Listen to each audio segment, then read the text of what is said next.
This show is sponsored by Alicia's Pillows and Things. Check out the Facebook page, Alicia's Pillows and Things, where you will find home decor you will not be able to resist at prices anybody can afford. Check out the pillows and stools of your favorite sports teams. Maybe you want a set of your kid's favorite cartoon or movie character. You can also get full body and neck pillows as well. Log on to ngscsports.com and go to the Alicia's Pillows and Things tab on the homepage to complete your order. It makes a great gift for Christmas at an affordable price. NGSC Sports. We never stop.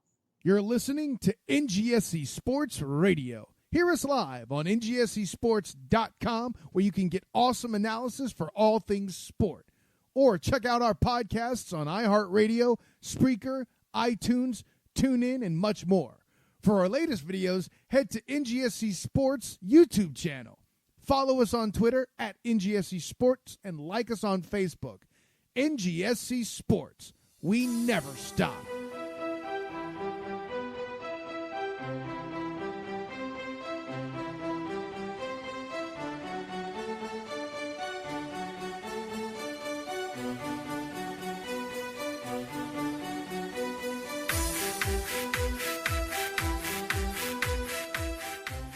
Miles. Careful, Wes Bradshaw. You're going to start describing Northern California. Oh, dear God. Better than being in Southern California right now. That's true. No, especially if you have a Tesla. Oh, man. I remember, I always go back to, I think I told you about when I went to a high school summer camp at Stanford for baseball. Oh, my God. This is like literally the week of July 4th. Mm-hmm. And I'm going out in the morning in long sleeve gear. And like by about 10:30, I have to roll the sleeves up. Mm-hmm. And like for the afternoon session, I can be in short sleeves and it's fine. But like the fact that I can go out to the baseball field at 9 a.m. on the week of July 4th and be like, you know what? I might want sleeves today. I might want sleeves today. It's just a little nippy. Just like low 60s. So I think I'll just do that. Oh, God, it was amazing. Probably the most fun I've had playing baseball almost ever. That's kind of how this weekend was, man. It's like, I had a sweatshirt and I had like a long sleeve. Mm-hmm. But, usually you go to the North Carolina mountains in the middle of October, you're taking a damn coat with you. Oh, yeah. I had a hoodie and a sleeve Under Armour, little pullover. Mm-hmm. And wore jeans, but shit, yesterday I wore. Wow. And it was absolutely perfect, man. Wowzers. You get on top of Grandpa, there was about 57, 58. Mm-hmm. Because, Grandpa Mountain, it's just how it is. But, man, once you got down a little bit, shit, 70, 71. Wow.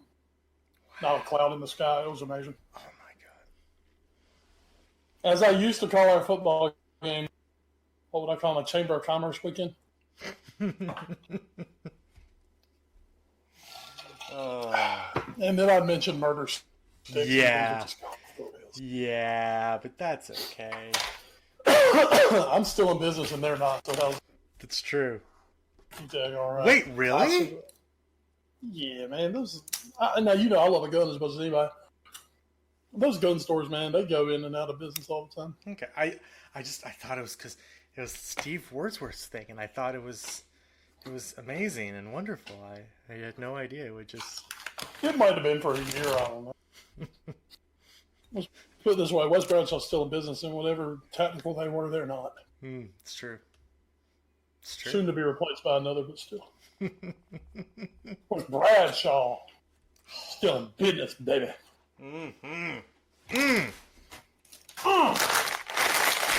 That's right. I'm putting up my Tostitos chips. Tostitos, not a proud sponsor of the show, but they could be. It's true. You could be Tostitos if you want to come on and join the A Foreign Affair podcast, episode 284. Although you could actually join like every episode if you really wanted to. Tostitos, you sponsor a bowl game. I think we're a little above that. So that's the only football we'll talk about. So it's true. Hey, I will break down the Tostitos Fiesta Bowl if Tostitos want to make a generous contribution to the podcast. Yeah, they want to send me some jars of their delicious medium queso. I'll be fine with it. As I lick my bowl out right now.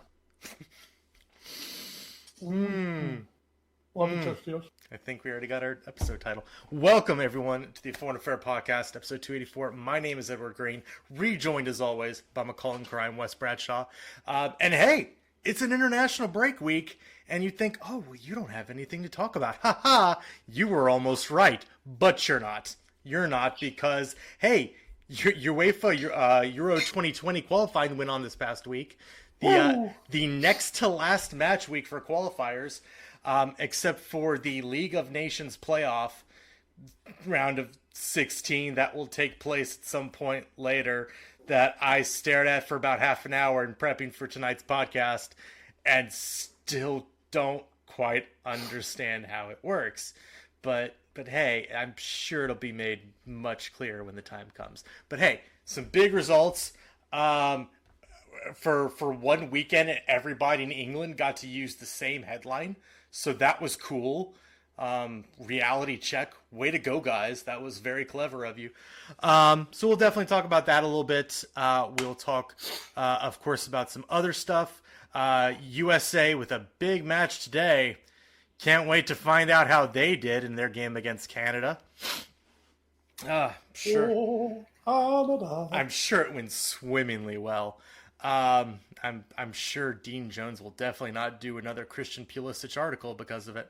But we'll definitely talk about some other stuff, some of the other stuff that happened in Euro qualifying and news and notes, as well as, of course, watch for and maybe, just maybe, a little So Elite Raw at the end.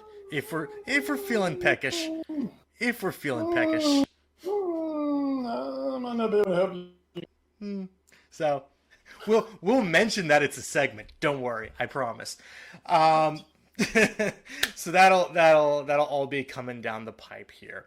As always, the podcast is presented by NGSC Sports and at NGSCsports.com. We never stop, as well as Alicia's Pills and Things. Now, I don't want to say anything because I don't want to jinx it, because as this is a live podcast, and as has happened on this very podcast, things have tended to go crazy during the month of October when we try to do podcasts. We're not, full disclosure, everyone, we're not actually doing this podcast on Wednesday night like we normally would. We're doing this on Tuesday night. So right now, the Washington Nationals are 3 outs away from sweeping the St. Louis Cardinals out of the playoff and advancing to their first World Series in franchise history. Where they are currently on pace to meet, hopefully, the Houston Astros, who are up 2-1 in their series over the Yankees. And so, hey, we know Cardinals fans are the best fans in baseball, trademark. And we talked about it last week. So if you know a Cardinals fan, and if they do happen to lose this game here in the next hour or so, maybe buy them a St. Louis Cardinals body pillow. They might need to hold it. Now, you might be saying, Edward, all the Cardinals fans I know are toxic pieces of shit about their baseball club and are horrible individuals. Why would I want to comfort them? And I say, look, you're right. But if we want to be better as a people, we have to learn to embrace our enemies and make them feel comforted in their time of need. And not just that, but if you really just want to troll them and get them triggered, it's also a great way to just send them a body pillow with, like, I don't know, anybody who's failed spectacularly in the NLCS for them so far. So go ahead and do it. You can troll them. It's not just about comforting them. It's about trolling them. Because that's what we're all here about on the Foreign Affair Podcast. It's trolling. It's pretty much what we've been doing for 5 years now. It's true. It's damn true. He said it. So, again, if you want to get in on that, visit Alicia's Pillows and Things on Facebook. Check out all her great products. She also has a lot of great pillow covers, slip covers for ottomans, the whole shebang. Go check out all her goods at Alicia's Pillows and Things on Facebook, and check out NGSC Sports for some great deals on that. But enough about that. as the Cardinals and Nationals advance to the ninth inning with the Nationals up 3 runs. I can't imagine this going poorly for the Nationals with their history. Real quick though, nothing Wes. bad ever happens to those guys. Exactly, and I was going to ask. And by the way, real quick, I mentioned it full effect for this entire season of Washington Nationals baseball. I was just gonna think about it. Is this the most sneakily crouched upon version of viewing theory we've ever had? That the Nationals could make the World Series literally the year they let Bryce Harper go to Philadelphia? I mean, this is pretty big time. I mean, I guess usually you losing a guy during the season. Mm-hmm. But, I mean, this is, like, extended because, I mean, you know, this is Bryce Harper, who's supposed to be the future of baseball. You know, you can't let Bryce go. You can't let Bryce go. Not only do they let him go, they let him go and he signs with a division rival. Mm-hmm. Doesn't have a great year. They don't make the playoffs. And now he's at home team, and they are 3 outs away from going to the World Series, a place that he never even really got up close to when he was supposed to be the best player in the game. Yeah, as I believe, never won a playoff series with the Nationals. No. So they never. I don't think they've ever won a series until this year. So there you go, friends. There you go. That's pretty big viewing theory right there. So hey, three outs to go for the Nationals to make that a reality. But now we turn our attention back to football, and as I mentioned, Euro qualifying did occur this past week or so during the international break, and right off the top, Wes, you are a resident England fan, and since it's in alphabetical order with Group A, we got to talk about England. I mentioned it teasingly in the opening. England had their reality check, thanks to their trip to Prague on October 11th, where they lost 2-1 to the Czech Republic after an early Harry Kane penalty. 2 Czech Republic goals, one just a few minutes later, and then one a few minutes from the end would spell doom for England in this one. Only their first loss of this qualifier. They're still 3 points ahead after their further win this week over Bulgaria. They're 3 points ahead of the Czech Republic with 2 matches to play. And those 2 matches are against Montenegro and at Kosovo. You would like to think both of those are wins, and as such, England will top the group. Doesn't matter as long as they finish at least second. They're going through anyway. So Wes, after this match against the Czech Republic, and then coming back with a 6-0 victory on the road in Bulgaria, which we'll get to some of the extracurriculars later about it.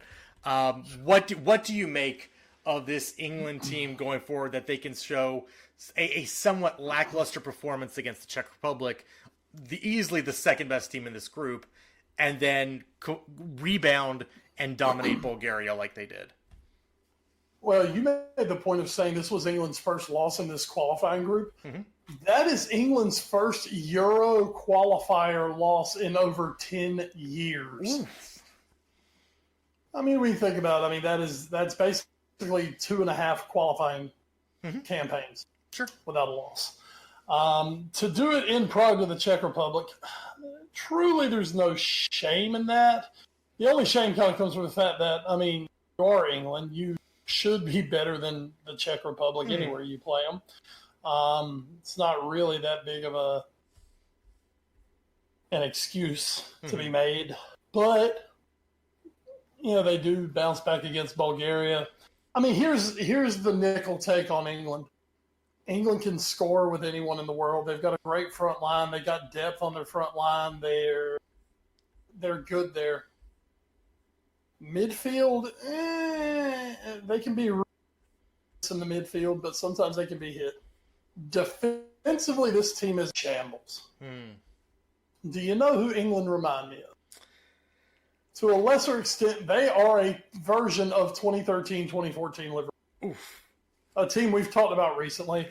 A team that could absolutely blow your doors off scoring, but when it came time to get into a big match with a really good opponent, if it came down to your defense and your midfield having to control things for you, nah. Nah, shit won't go happen, boss. Shit won't go happen.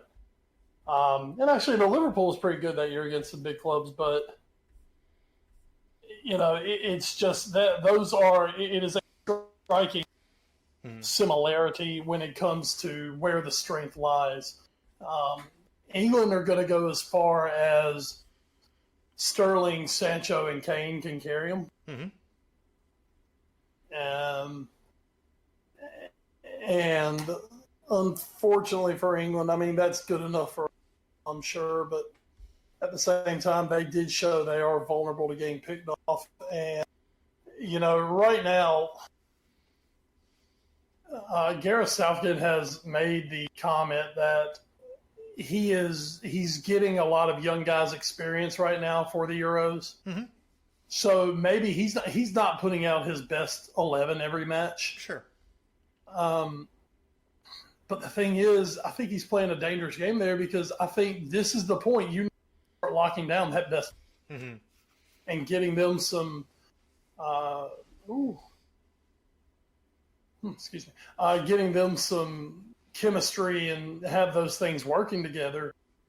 And instead, Gareth Southgate's out here, experimenting. What the hell, man? Why ain't you experimenting by putting freaking Trent Alexander-Arnold back there? I did think about that too. Yeah. I'm sorry, somebody has a Champions League belt, set a fucking Premier League record for assists from a defender. But no, let's play Danny fucking Rose. He's been great this year, hasn't he? Why does it seem like a lot of England's top guys are in a poor run of form or just in a poor team right now? Because there's only one really, really strong team in form right now in England. Well, I mean, yeah. It's like, oh, yeah, we're not going to play Trent. Fucking Joe Gomez. No, we're not going to do that.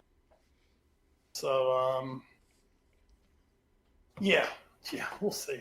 But that's kind of the deal with England. That is, they can score. They have not found anywhere near the proper balance at the back. And I'm going to tell you this. I don't know if Jordan Pickford should be the damn England goalkeeper at this point. Really? I mean, shit, look at Jordan Pickford. Jordan Pickford can make some really outstanding saves that mask his inadequacies. I mean, once again, you go back to guys not being in.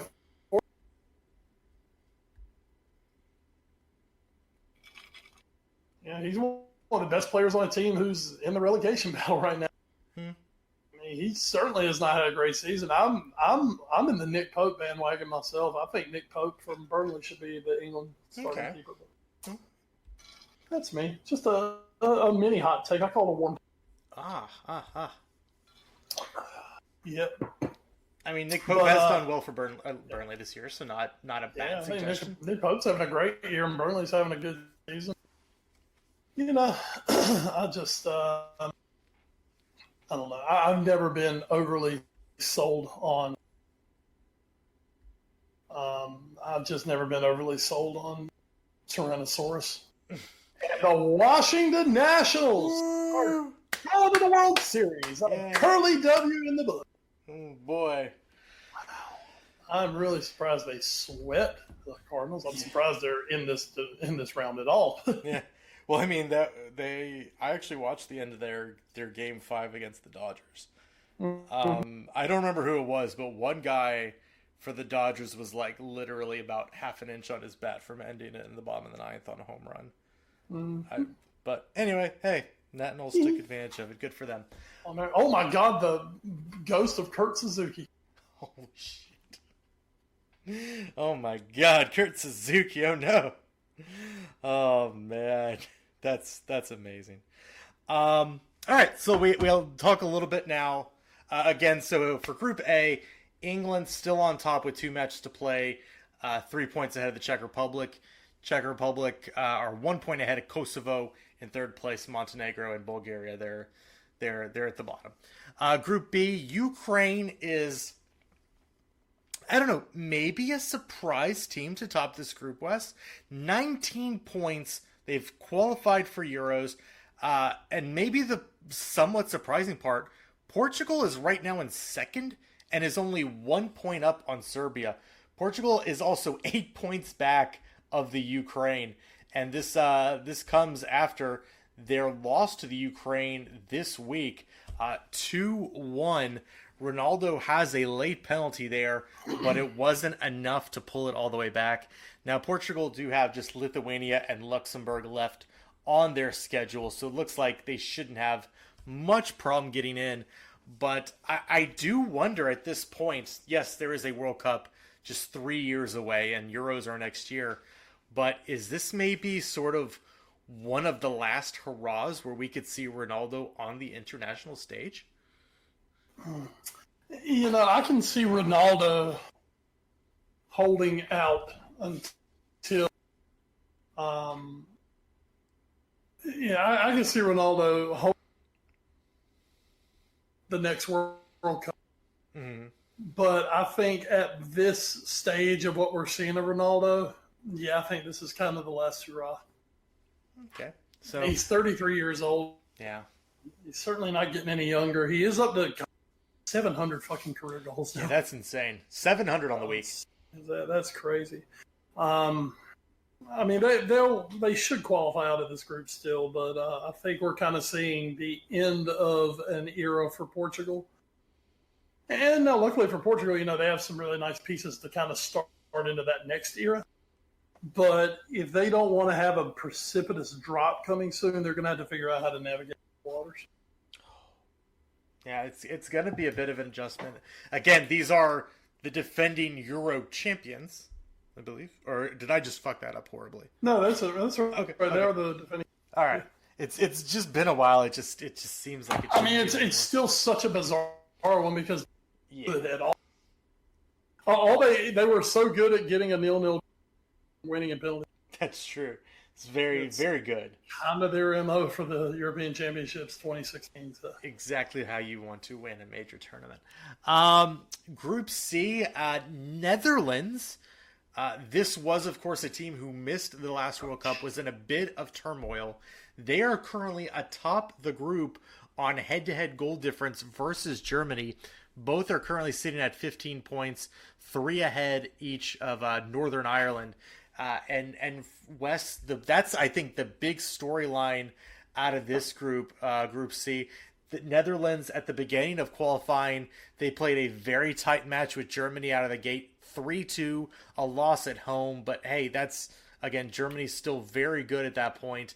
And now Netherlands have just sort of been taking care of business.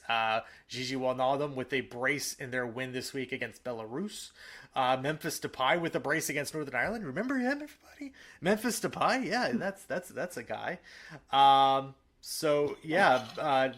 Netherlands really just sort of putting it all together. Of course, back in September had the big 4-2 win in Germany. So, Wes, this seems to be sort of, and again, they still do have to completely qualify, but things are looking good for them right now. And is this the official return of the freaky deaky Dutch to a prominent place on the international stage?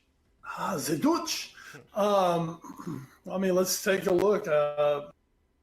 Perhaps the best center back pairing in world football. When you look at Van Dijk and De Ligt, they are fantastic together.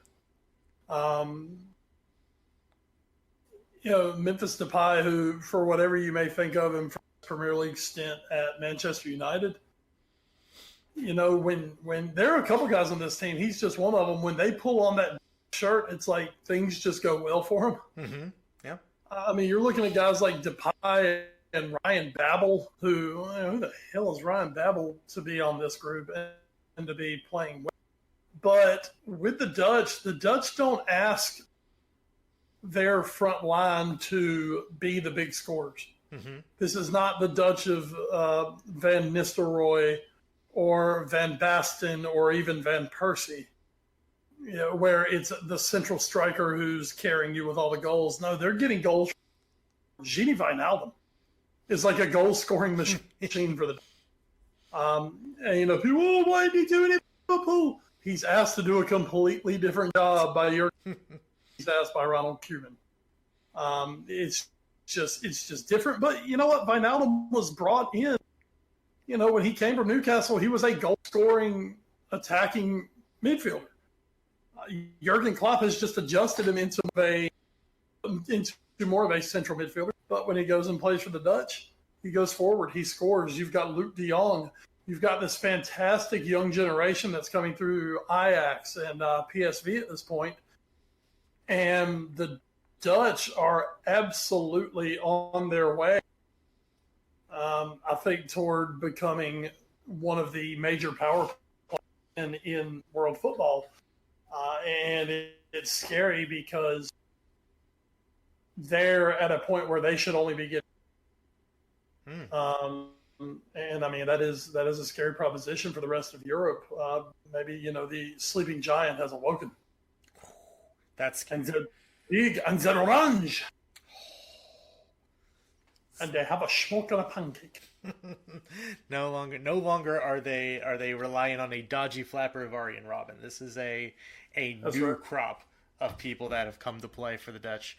And again, they got the best of Germany when they went to Germany about a month ago. And this team is looking really, really good coming out. Maybe, dare we say, a dark horse for Euro 2020. Well, the way they're looking in the next round of matches in November, they played Northern Ireland on the first match day. If they can beat Northern Ireland, they're through. There you go. So hey, big match for Northern Ireland coming up because they will need that to stay afloat in this group. Yeah, you kind of feel bad for Northern Ireland. Yeah. Man, what a great story. They got to the last 16 of Euro 2016. Ronald Koeman kind of took some flack this week for throwing some shade toward Northern Ireland about the way that they play. But, I mean, you look at Northern Ireland, they got I mean, they don't have any big-time Premier League players, La Liga players. For Ronald Koeman to say that, I think is very arrogant. Yeah. Because, look at your roster. Yeah, you can play open, expansive football when you have, Van Dijk and De Ligt, and you've got, a Wijnaldum and Luke de Jong in the middle. I mean, you've got all this prowess. You've got infinitely more talent than Northern Ireland do. But Northern Ireland, Michael O'Neill, that group, he is playing a form of football that he may not really want to play, but he knows that's how that squad have to play to have. And the fact that they've put it in and they've done so well with it over the past few years, where does Ronald Koeman get off talking shit about Northern Ireland at this point? Yeah, and you just look at the roster of Northern Ireland right now. 1, 2, 3, 4 players, I believe, currently on a Premier League club on this roster. Now you do have a couple from some League One team or some Championship teams like Middlesbrough, I don't know, Leeds. Leeds is in the Championship. They're in the Championship. And then you have some from Rangers and Aberdeen over in Scotland. And then you look like Johnny Evans is from Leicester. He's 31. Craig Cathcart from Watford, 30. Their captain Stephen Davis from Rangers, 34. This is also a older team that is relying on these veterans. So, yeah, this is just something they have to do. They're a group that's taking their chance right now. And this is probably going to be it for that group. So hopefully, again, with the way third place weirdly works, maybe they'll get a chance to sneak into the tournament through that, because this was a bit of a group of death for them. Love to see Northern Ireland sneak through. That'd be great. Absolutely. We'll see if they can do that. Group D, this is an interesting group. Ireland and Denmark currently topping this group. Switzerland 1 point behind both of those. And hey, George Bulldogs football. They got a chance. Go Bulldogs. Oh man. Tough after this past one. Yeah. Tough game against the mighty Jib of Gibraltar after that 3-2 victory. But Wes, going towards Switzerland a little bit. Switzerland is a team that does have some of those recognizable names, like a Granit Xhaka, the red card waiting to happen, and Xherdan Shaqiri.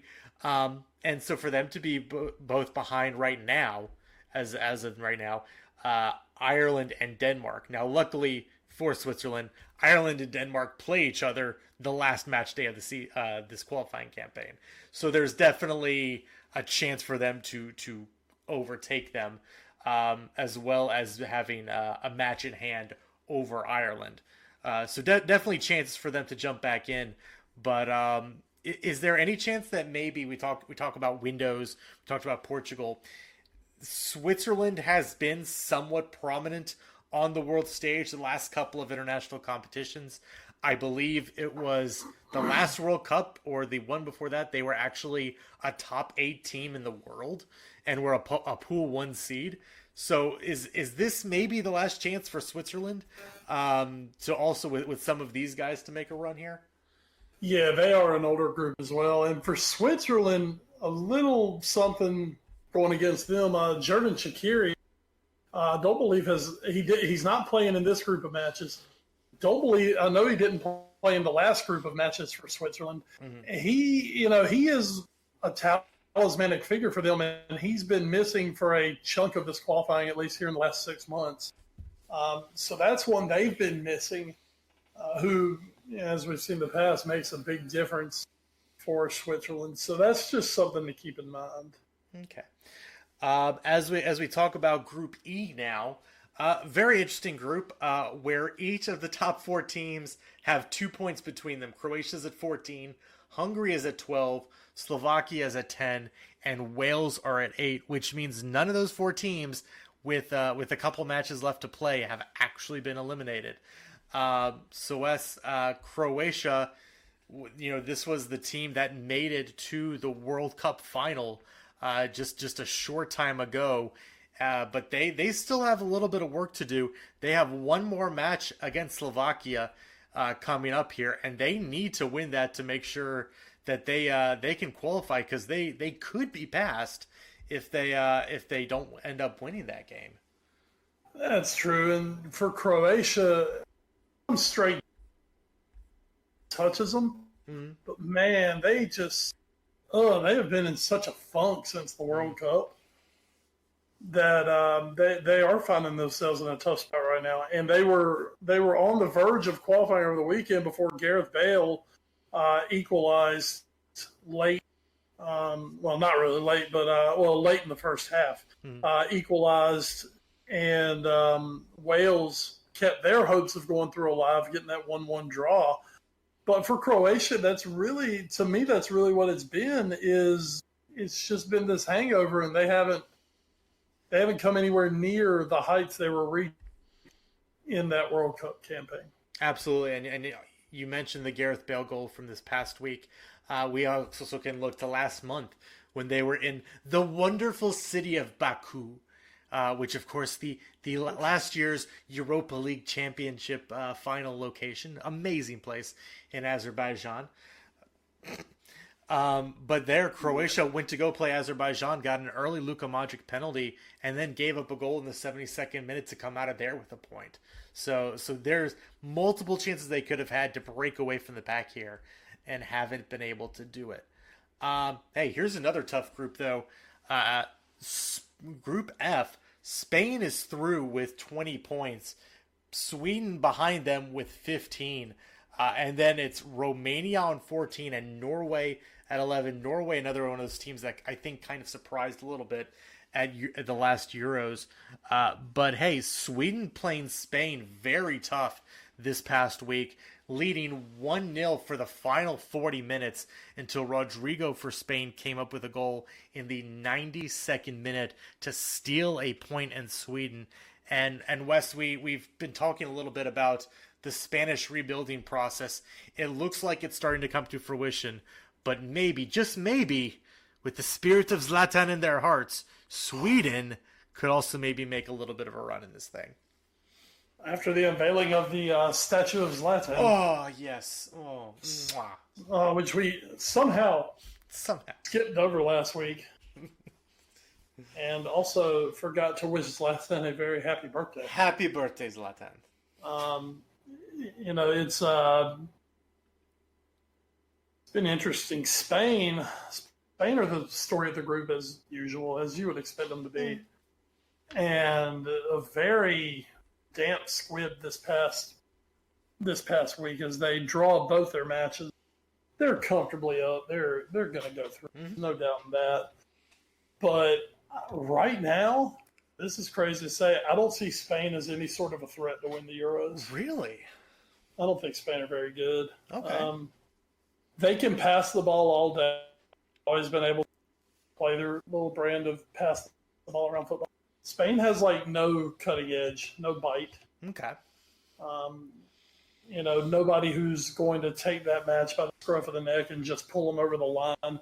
Somebody like an Iniesta or like a Xavi back in the great Spanish days. No one.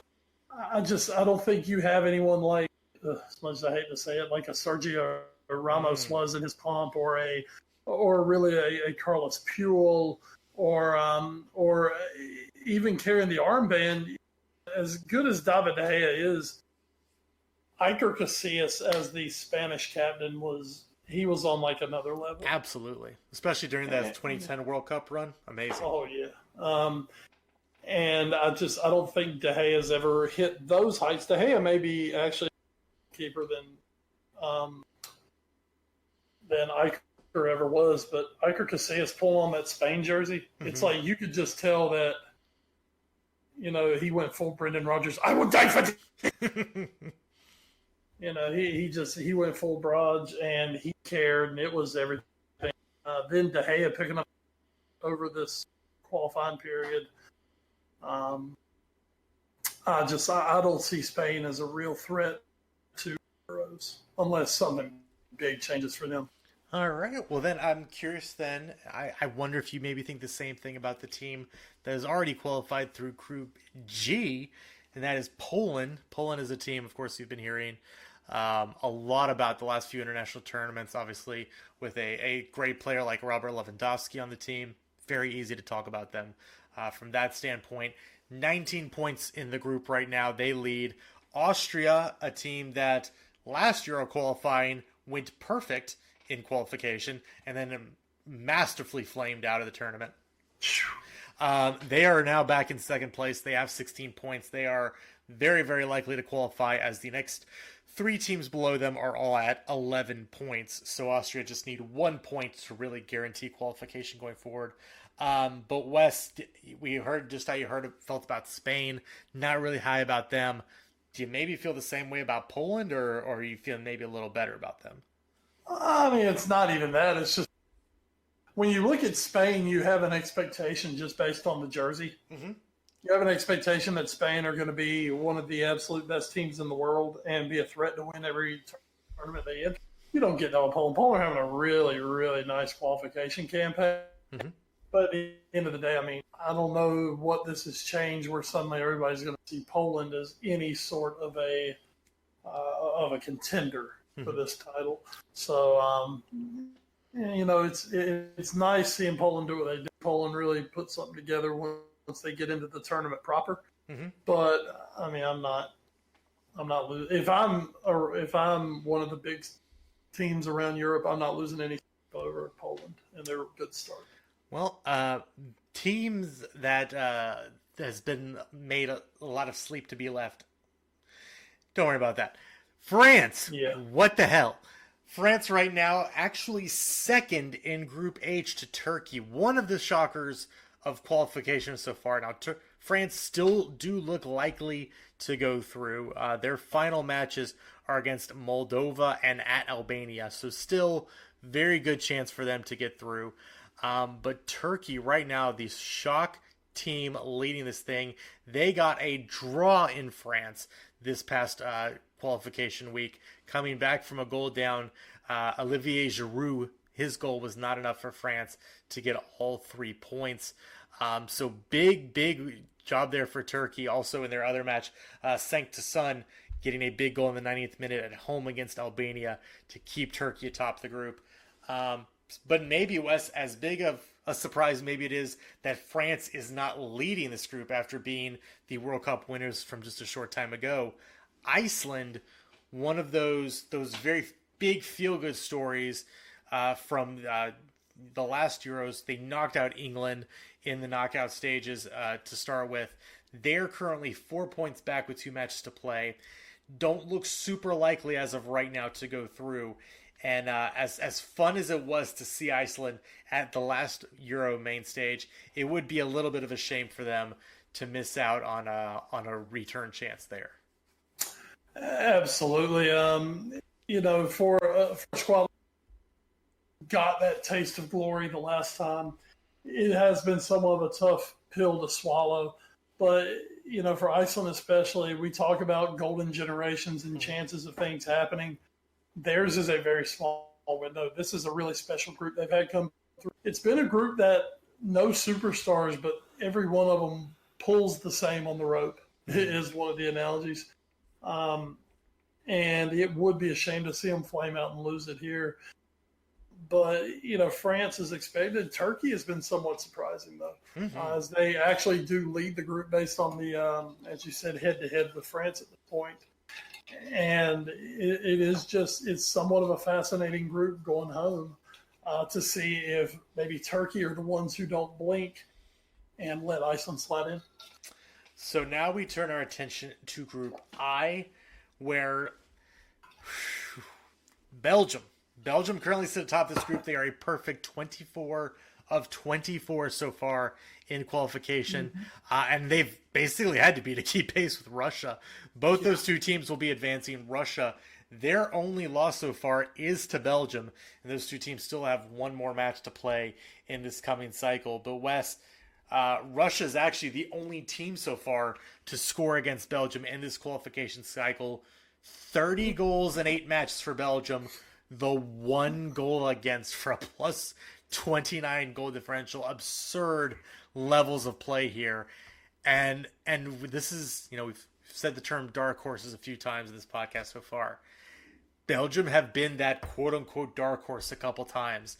This feels like their best, and potentially, you just talked about a golden generation, maybe sort of their last one to be like, nope, all our chips in the middle, this is the tournament we need to win.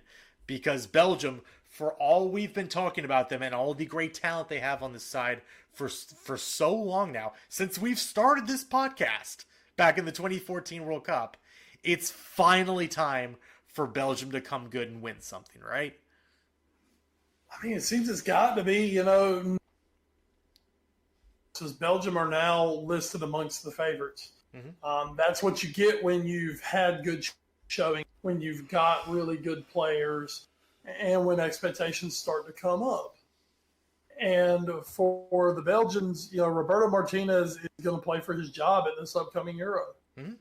He's done a good job of getting them through qualifying to this point. You can't fault him there. Roberto Martinez is one of those managers that just gets a lot of vitriol. But, you can't fault him for anything up to this point. It's going to be up to them to finish strong and go to Euros and just not lose their head. It's been a very interesting ride for Belgium, and we'll see if it can finally produce a title here this coming up World Euro Championship next year. And then finally, Group J, Italy finish out with 2 matches to go. They're locking in for qualification, 24 points. They're also perfect. They've also given up just 3 goals. They gave up 1 to Bosnia and Herzegovina. They've given up 1 to Finland and 1 to Armenia. Finland right now the second team in this group.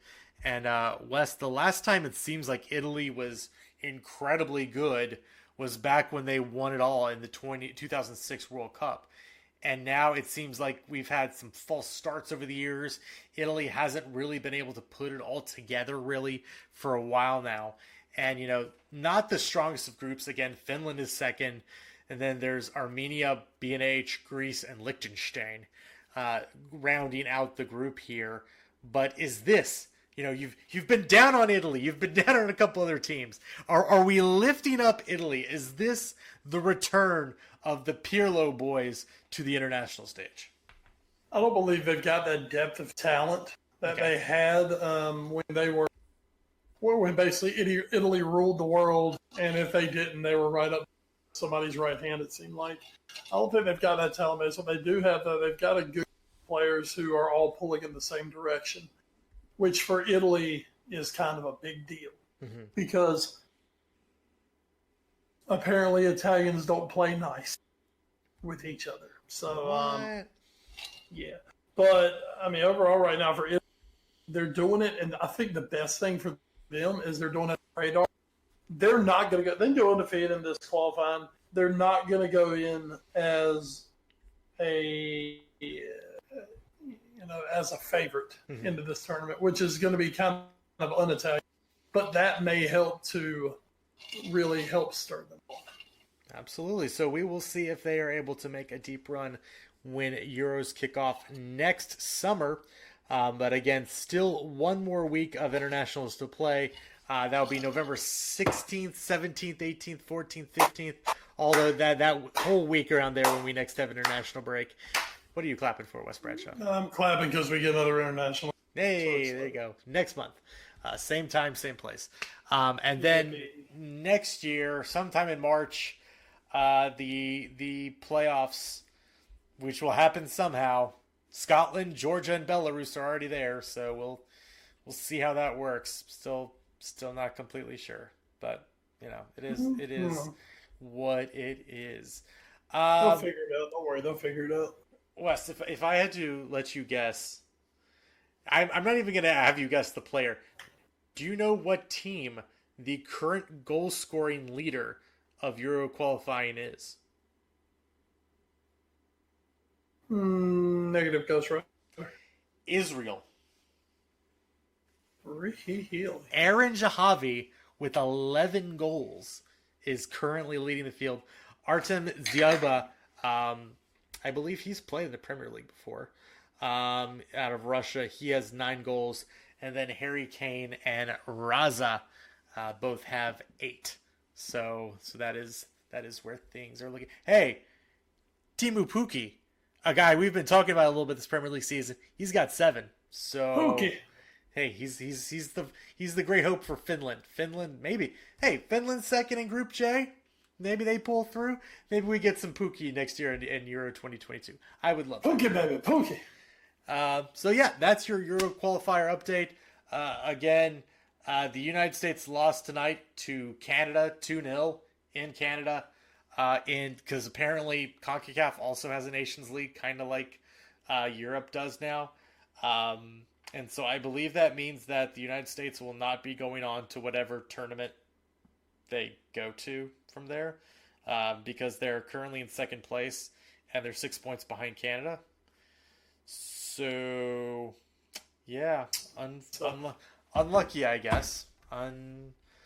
Unlucky, man. Unlucky. It's kind of weird how hard we jumped off that whole bandwagon, but that's fine. It's fine. I don't mind. I really don't mind.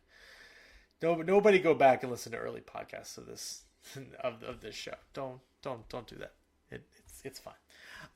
So let's hit the news and notes. As we always like to do, we like to highlight The Athletic. Wes talked about Tostitos earlier in this podcast and wanting Tostitos to be a sponsor. We would also love The Athletic to be a sponsor. So seriously, if anybody who works with The Athletic, even tangentially, listens to this podcast, please, we really want to push your merch even harder. We love you guys. Let us do it. We just want to. You guys are so good. So we like to highlight an article every week.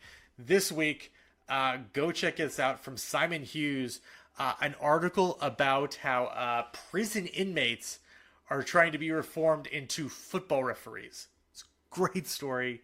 Anthony Taylor figures prominently in it, which is about the only time you want Anthony Taylor figuring prominently in something. So, gotcha again, Anthony Taylor. So go check that out. It is, again, a very well-written story, as is 99.9% of things on The Athletic. It's magnifique. So let's talk about this article, though, from the BBC. And it feels somewhat funny in retrospect. Not funny, haha, just the other kind of funny. And this was actually written ahead of England's match against Bulgaria. So I'm just gonna throw out this headline again. This is from the BBC Sport. Headline: Euro 2020 qualifying: Bulgaria coach believes England has bigger racism problem. So I just want to throw that down there, because there was actually, so the lead up was that there was, as the England players have already been verbally abused at some of the matches they've played in Euro qualifying for, their color of their skin. And there was a bit of concern with the way Belarus is that, hey, maybe something like that could happen again. And some players kind of talked about that. And so Gareth Southgate met with his players to underline the UEFA protocol and how to deal with those incidents. But apparently, news of this got to the president of the Bulgarian Football Union, Borislav Mikhailov, and he wrote a letter of complaint to UEFA about, quote, unjust branding, which is about the weirdest way I've ever heard this described, but that's fine. And he said in the letter, in the Bulgarian Championship, we have a lot of players of different ethnicities and skin color. I don't know why I'm doing a Russian accent. I don't think that we have this big problem like, for example, England do. When he was asked to elaborate, Balakov added, what I meant was that in the Bulgarian Championship, we've not had such problems while there have been incidents in various levels of English football involving racism, which I consider something normal because it's a big country with a very diverse population. But we don't have this problem in Bulgaria. I can assure you of that. So, of course, during the Bulgaria match with England, racist things were said to some of the players of England. There were Nazi salutes by fans of the Bulgarians. At halftime, the Bulgarian captain actually went over to a group of supporters and was noted to be in a shouting match with them, seemingly to get them to stop. Because apparently the procedure could be that the game could end in a forfeit if it deems to go on for too many times. Play was actually stopped twice because of this. So, first of all, to Mr. Balakov and Mihailov, shut the fuck up. You have a problem. Most of Eastern Europe does. Mm-hmm. Second of all, and I mentioned what Bulgaria's captain did for one very big reason. I think what he did to go over and admonish his supporters it takes a big act of courage to go that and do that in front of your home fans when they're already riled up, and to stand up for the other team and for what's right in general. I really appreciate that, which makes what I'm about to say feel that much worse. It's time to start kicking teams out of competitions. And I feel so bad because if the Bulgarian players aren't doing it, I feel bad that they should be made to suffer. But for too long, this has been happening, and fines aren't cutting it. Matches played in front of no fans isn't cutting it. The next step has to go. We have to go to the next DEFCON level, Wes. And that means teams need to start getting kicked out of competitions. And maybe, not that people should stop hurling racist abuse to players because, maybe I won't get to watch my team play anymore. But, as we learned in The Good Place this week, if we can just change your habits, the motivation doesn't matter at first. Maybe we can change the motivation later. We want to change the habits first. And if them saying, no, you fans, you're the reason your team's not going to get to play international competitions anymore, then I think that's what they have to start doing. I think that's the last thing UEFA has and that FIFA has. That's the last, pardon the phrase, that's the last bullet in their chamber. That's it. And I think it's time to start using it. You would hate it. Absolutely. Totally suck. Yeah. But, obviously nothing that's being said and being done is stopping anything. Mm-hmm. So therefore, what's that to me, I agree with you. That's the repercussion left is, all right, well, you know what? The fans don't give a shit when the FA gets fined. Who cares? That means nothing to those fans. It's not their money. At the end of the day, the only thing that's going to change it, the only thing that might change it is, all right, well, you don't have a team anymore to play. Yeah. What do you think about that? And maybe that would finally get through to somebody. But to me, I think the time for warning and giving fines and the mediocre stuff. I agree with you wholeheartedly. I think that time is over. I think it's time to do something with some teeth. And much like SMU back in the '80s got the death penalty. Yes. And that's never been given out again. But then it's been such a deterrent to stop a lot of really bad stuff. Maybe somebody in Europe, just you're going to have to hit them with the death penalty and tell them, and not only tell them, don't tell them you're not allowed to qualify for Euros now. No, you're not even going to play in qualifying for the World. Mm-hmm. Suck on that. And know that you did this. You, the fans, did this, and you did this to your players. It sucks for the players, but that might be the only way to get the fans to come around. I think so. Like, I think that's when teams will, or when fans will finally wake up maybe a little bit, when they have to live with the fact that their actions got the team they're supporting kicked out of a major competition. Because, we saw it. I think it was Italy that burned the swastika in the grass in one of the places. And if I'm getting that wrong, I apologize. Maybe it just happened in an Italy match. But then they had to play in a match with no fans. I was thinking about Serbia for some reason. It might have been Serbia. That probably is what it was. I'm gonna fact check right now. Burned in swastika. This is a really weird thing to search. Soccer. Did you say you paused? No, I didn't pause. I'm just swastika mode. Croatia, Italy. So it was Croatia, Italy. I knew Italy was involved. I was right there. But yeah, so and I knew it was one of our Balkan countries involved too. Yes. So there you go. That's what it was. So now here's the thing. You're a fan of Croatia. Let's say you do that in 2000. Do you do that in 2016? Now, granted, that was in 2015, but do you do that in 2016 or 2017 in the lead up to your team's run to the World Cup and get them expelled? And now you're not even playing in the final of the World Cup? Can you do that to guys like Luka Modric? And I just think that at some point, we've talked a lot about, granted, in the realms of FIFA financial fair play, how at some point UEFA has to step in and really do something, or it just doesn't matter. I think UEFA and FIFA are at the point where you have to just start kicking teams out. You have to make someone an example, like you said with SMU and the death penalty here in the States. Mm-hmm. And you just have to say, look, you keep doing this, this is what happens. You don't get to play anymore. It's not they get to keep playing and you just don't get to watch in the stands and you can still watch at home or something. No more matches. None. And I think if that doesn't do it, well, I mean, it has to do it because they literally won't have any matches to do it at anymore. But I think that would actually start to be a deterrent. I hope that's what we move to. I hope we don't need to do it.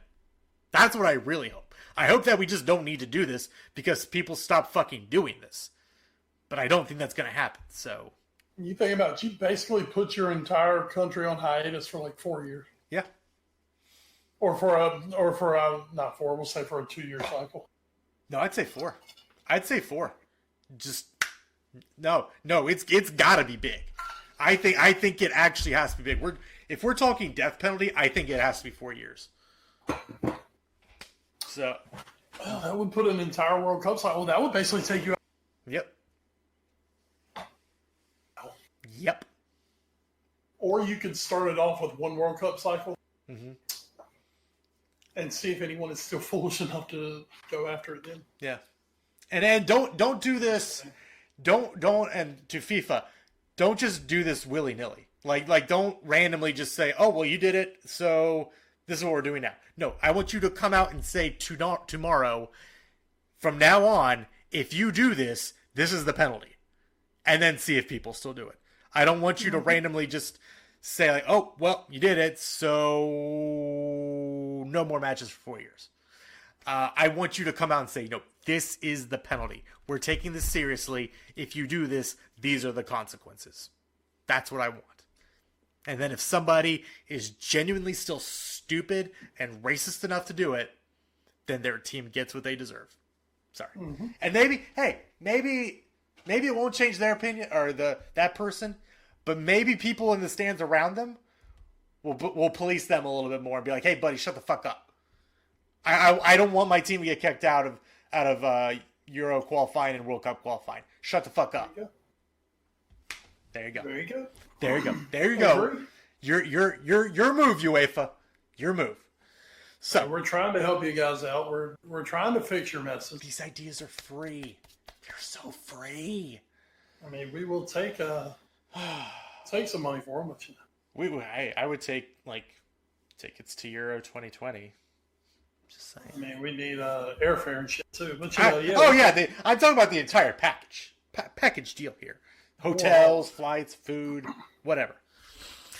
Apartments for our cats. Mittens needs his own apartment. Damn straight.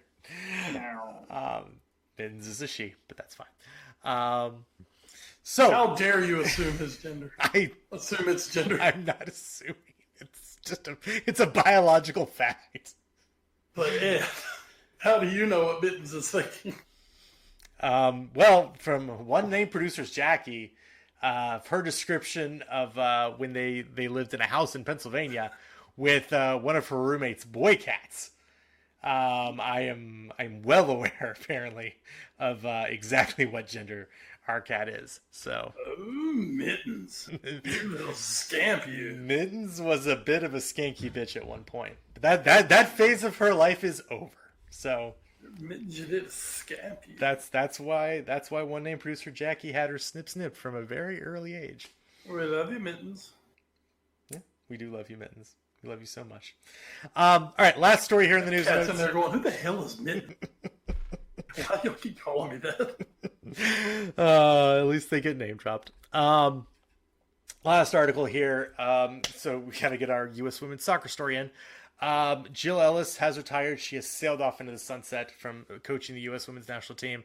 Her successor has been named. It is Vlatko Andonovsky. So apparently, big Russian man is now leading the U.S. women's soccer club.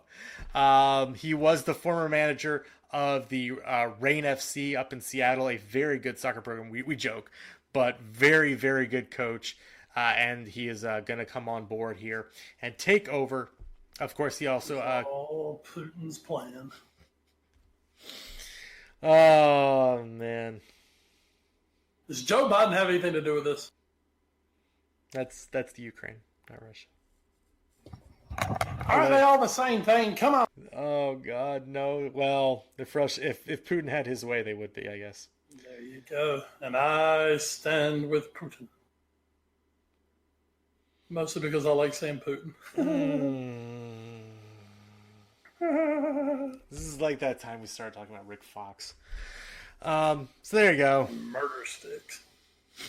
Those were two different... That's the amazing thing. Those were two different shows. Well, or games. Same weekend. Yeah. Literally within a 24-hour period. I was on a complete roll that day. Oh, man. To be fair, I reacted a lot better about Murder Sticks than I did to Rick Fox getting raped. So that's because when I spoke of Rick Fox, you literally refused to speak for the rest of the show. I did. There was like 5 minutes left in the game, and I was like, nope. I can't believe you just said the word raped on air. That may have literally been truly heinously furious with me. Yeah, that's literally the only time when I've just been like, I really don't want to talk to you anymore. For the rest of the night, I really don't want to talk to you. Like Wes, I really don't like you at the moment. Wes has said a lot of dumb shit. In case you haven't figured out from the past 283 episodes of this podcast, Wes says a lot of dumb shit. It's my gimmick. And it usually just rolls right off of me. And it's not even like it's that bad to talk. Because again, in context, this was Rick Fox getting raped on a television program called Oz. So it's not even that bad. It's just you can't say that in the middle of a football game on public access television. And especially our public access Yes, television, exactly. which is the most right-wing access television maybe you'll ever find. Just like, oh god. And so, yeah, that was a fun time when I had to go to Lee, and I'm like, okay, at this very moment of the broadcast, for this minute, kill the audio for an entire minute. If somebody complains, just say we had a problem with the soundboard. I don't care. Do not play audio for this entire minute. And it didn't. And it didn't go out over the air, so that's great. All's well that ends well. There we go. See, how can you stay mad at a face like this? Not for Rick Fox's butthole, but, you know, for anything. Or shower scenes anywhere. Oh, man. So that's going to do it. Speaking of Oz, though, that brings us into the Watch 4. Wes, what are you watching in the week that was, or the week that will be? I heard El Camino was released. El Camino was released, and I've got just over one season of Watch El Camino. I heard people didn't really care for El Camino. I've heard some people didn't really care for El Camino. I've heard mixed. I've heard some people liked it. Yeah, I've heard mixed reviews on it. Well, like I said, I haven't seen the end of Breaking Bad yet, so I really can't comment too early on El Camino. Maybe, hopefully, in the next few weeks, I'll have an El Camino comment. But no, man, another movie which is extremely more polarizing I took in, and that was Joker. Now, I know I've asked you. I don't think you were planning to see it. No, not really. No. Okay. I will say it is one of the most intense movies I've ever sat through. I believe that. I heard it was very much like Taxi Driver. It is. That is the closest comparison I think you can come with. Taxi Driver, I think, had a little more social speaking to it. Okay. Than this did. I believe that. Yeah. I think Taxi Driver was I think it was a little more well put together than this. Mm-hmm. But that said, to take it, this was one of, I will say, this is one of the best movies I've gone to in a movie. Not saying, I mean, it's one of the better movies I've seen. I really enjoyed it. I think Joaquin Phoenix, if he does not get an Academy nomination, then the Academy needs to be shuttered. From everything I've read and heard about it, I've heard almost universal praise for Joaquin Phoenix. Whatever misgivings they have about the rest of the movie and the director and what they're trying to say, I've heard Joaquin Phoenix did a very good job in this movie. Oh, man. I mean, obviously after The Dark Knight, that rendition of the Joker is so polarizingly, but I think is so beloved as the way the character was played by Heath Ledger.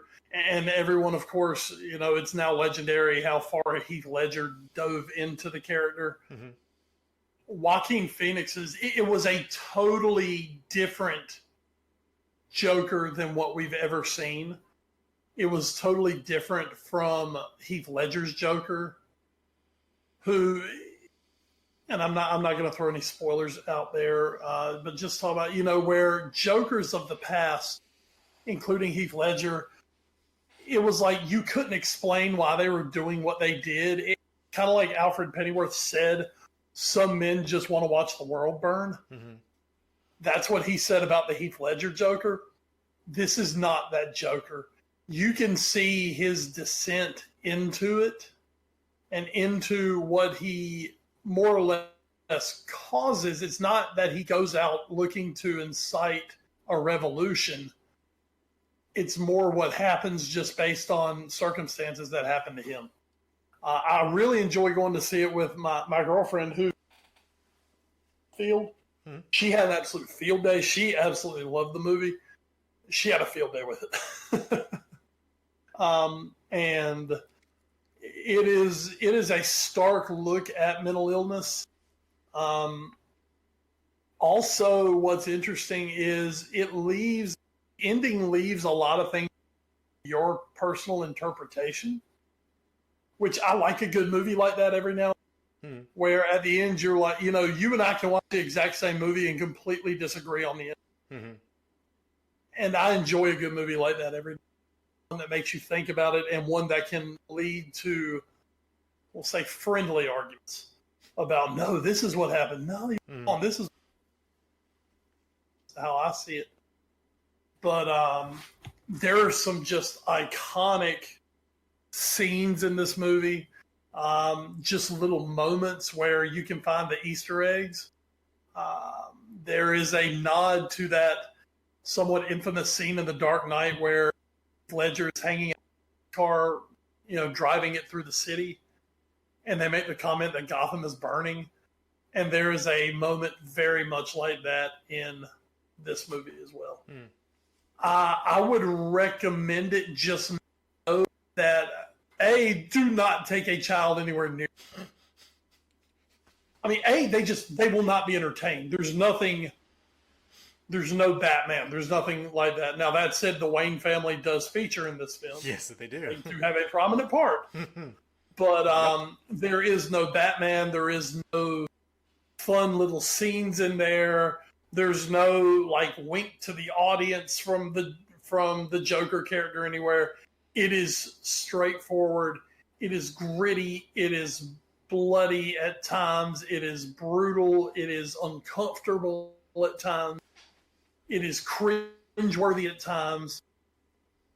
But that said, if you could handle the Taxi Driver, the Deer Hunter, those kind of movies, this movie has a very late 1970s feel to it, where it's got that really gritty feel. There's no pretty, look. No.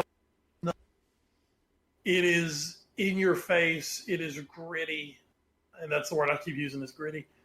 I absolutely loved it. There is a good chance I'll go see it again in the movie theaters. When you come out, you feel like you've been in a fight. You feel for this character as a scene. It says, as kids, when we were children, we all pulled for the superhero. As adults, we're starting to understand why the villains did what they did. And that's kind of how you come out of this. I mean, they find a way to make him somewhat of a sympathetic character, while at the same time you walk out knowing, this guy's fucking evil. But at the same time, you're like, I can kind of see why he was going where he, it's not a Joker motivated or anarchy. It's much more to it than that. So what you're saying is, Deadpool okay for my child, Joker not so much. At least in well, I'm not saying Deadpool's okay for your child, but that said, I will say this: my kid, my soon-to-be 15-year-old, likes Deadpool, and has never watched the unedited version of Deadpool. Okay. But will watch the Deadpool when it comes on FX or something. Right. And is highly entertained by Deadpool. There is nothing entertaining. I'm not going to say Joker is not entertaining, because it does its job of entertaining. It holds you for 2 hours. But instead of taking you on this, somewhat enjoyable ride, it takes you on a ride, but it's like riding in a hearse, as compared to riding a fun roller coaster. And there's going to be a happy ending. It is a somewhat brutal movie, but it does shine a stark light on mental illness, how mental illness can affect people. There's definitely some social commentary, which, I don't always agree with social commentary, but at the same time, I'm open to opinions. I'm open to hearing differing opinions from my own. But I mean, just for Joaquin Phoenix's performance in this, for what Robert De Niro did, for what Francis Conroy did, it is, to me, it is a super, super, super good movie. So I don't think I really have anything for Watch For this week. I feel like there's something, and I just can't quite put my finger on it. Let me think. Think. I'm thinking. You know what? I'll give a quick shout out. This is something that one named producer Jackie and I have been enjoying for about a month or so now. On the YouTubes, there is a man who goes by the name DGR. His name's Dave. He lives in Pennsylvania. He plays a lot of video games. One of the ones he's playing a lot right now is a game called Super Mario Maker 2, which, if you're familiar with the Super Mario series, is a game that lets you create your own Super Mario levels in different styles of the game. Like, you create original Super Mario Brothers or Super Mario Brothers 3 style, and Super Mario World from the Super Nintendo, stuff like that. And he plays people's levels on his stream. And he gets some submitted, what they call troll levels, which are levels literally just completely designed to troll him over and over and over again. And it's hilarious. And it's funny because it's just good, wholesome fun. He's just a good, wholesome guy. He doesn't swear, so it's fun. It's kid friendly. But I think some of the best moments. And we watched one yesterday that he played a level for 8 hours because he kept getting trolled so many times. And to watch at different points the life drain out of his body on camera as he's playing the level and something bad happens is just, it's the pinnacle of entertainment, really. To just watch as his face slowly morphs into a feeling of despair and hopelessness. So yeah, like the Joker. It's just like the Joker. So there you go. DGR, go check him out on YouTube. Literally just search DGR and you'll find him there. And he has a very good fan base. It's a lot of very good people. So it's again, good wholesome group, good wholesome guy. But man, is it fun to just watch him completely fall apart. It's fun. It's fun. Speaking of completely falling apart. So no So Elite Raw this week, right? I hate to tell you guys, usually we're doing this show with some NXT, some AEW. I can catch up on things going on in the week. As I was telling Ed, I was out of town starting on Friday. I just got back into town this afternoon. Did not watch hardly any other than maybe sleep watching some live PD at like midnight the last few nights. There was, and a little bit of college football weekend. There was no television watched, and that includes Monday Night Raw or Friday Night SmackDown. So, sorry guys. Sorry. I will say the worst SmackDown, the Georgia damn Bulldogs taking it from the South Carolina Gamecocks. Bulldogs. Go Dogs. Bulldogs. So there you go. We'll get you guys something next week, as the Bulldogs are wont to do. So again, we'll have something for you guys next week as we return to our normal recording slot on Wednesday evening. Right. So be on the lookout for that. And of course, next week we'll also have Premier League to talk about. Premier League is back this weekend, and it is, of course, Manchester United versus Liverpool this weekend. Big match. Looks like everybody's healthy for Liverpool and nobody's healthy for United. Man, a couple storylines to keep your eye on because, by the time we pod again next week, who knows, man? Liverpool could equaling the Premier League record for consecutive victories at 18.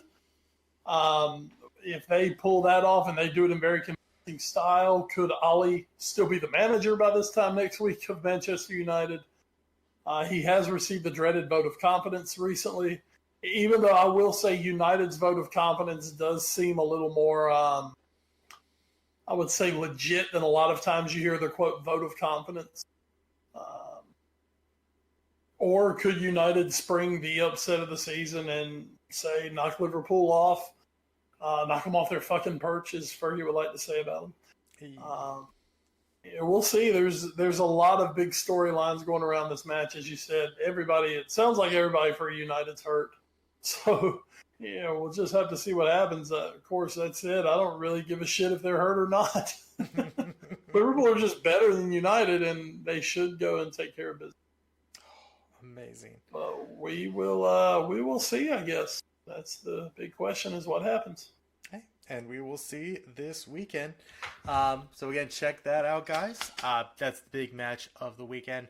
And we'll be breaking that down next week on the pod, as well as anything else that happens between now and then. Before you out of here, of course, big shout to NGSC Sports, as well as Alicia's Pills and Things.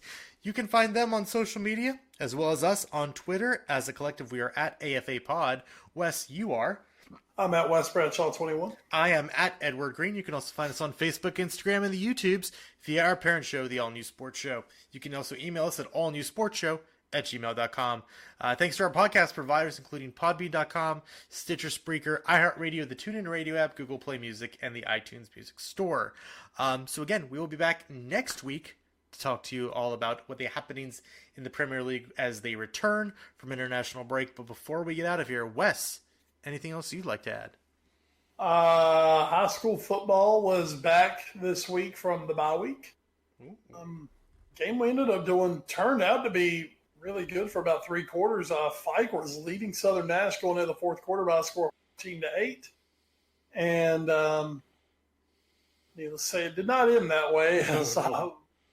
Southern scored, I believe, 35 points in the fourth quarter to kind of run away with that game. But said a very good football game Friday night for at least a good period of it. So that was nice for me to get a good football game for once. This week, I believe we're at Rocky Mount. I believe it's Rocky Mount Hunt this week. Ooh. So Rocky Mount coming off a huge win to go 1-0 in the conference, and Hunt looking to stay in the conference title talk. But they're going to have a time against Rocky. Suddenly seems like they're finding their way. So we'll see, man. I'm looking for Friday night. The season's going by really quick, but it's been a pretty good season thus far. There you go. So we'll see if any teams make a late move here at near the end of the regular season. For that, check out Wes on his broadcasts and keep up with the All New Sports Show Twitter feed for the latest in high school football scores from that area. But that's going to do it for this episode of the Foreign Fair Podcast. And until next time, everyone stay safe and enjoy the football. And good night to the Dutch. Boys are getting it done. Oh, Genie. Oh, Vigil. Oh, de Jong. And all the D's in the van. What a run. What a run thus far by the Dutchman. They don't need to become fine Danes anymore. They're just fine.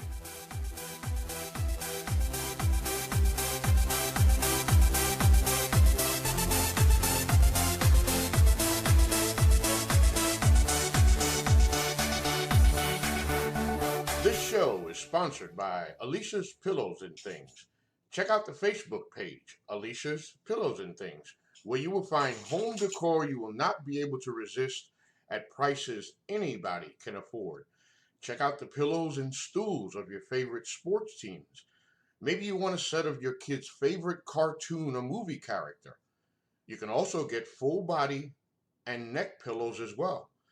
Log on to ngscsports.com and go to the Alicia's Pillows and Things tab on the homepage to complete your order. It makes a great gift for Christmas at an affordable price. NGSC Sports. We never stop. You're listening to NGSC Sports Radio. Hear us live on NGSCsports.com, where you can get awesome analysis for all things sport. Or check out our podcasts on iHeartRadio, Spreaker, iTunes, TuneIn, and much more. For our latest videos, head to NGSC Sports YouTube channel. Follow us on Twitter at NGSC Sports and like us on Facebook. NGSC Sports. We never stop.